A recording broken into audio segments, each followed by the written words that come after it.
Os traballos arqueolóxicos do illote de San Sadurniño prometen e moito. Esta mañá arrancaron as prospeccións deste emblemático espazo cambadés e xa apareceron os primeiros vestixios, pequenos anacos de cerámica que poderían datar do século XVII. A pesar de que só levamos unhas horas, efectivamente, xa temos algúns resultados, xa temos algunhas cerámicas, posiblemente cerámicas modernas, a priori, haberá que velo, haberá que estudialo máis, pero bueno, van salindo cousas. As primeiras teorías apuntan a que poderían pertencer ao último momento no que se ocupou o illote. Poderían ser do último momento que se ocupou a illa. Supostamente, en época moderna, na illa vivían algúns pobres. Nunha visita que fai Jerónimo de Loyo a esta isla, el comenta que vivían entre 16 e 18 pobres, non recordo exactamente agora a cifra, comenta esa cifra e que incluso en anos anteriores chegaron a vivir 80 pobres na illa.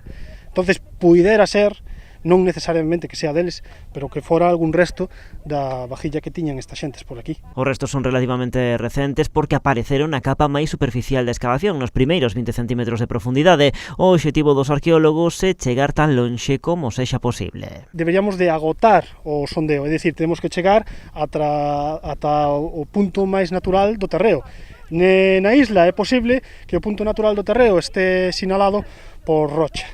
Porque por exemplo, se miramos a torre está asentada sobre a rocha, incluso alrededor da torre, está a rocha nai. Entonces é probable que na illa localicemos a rocha nai como límite. Esta mañá, ademais, coincidindo co inicio dos traballos, un pequeno grupo de alumnos de terceiro da ESO do IES Asorei visitaron o illote.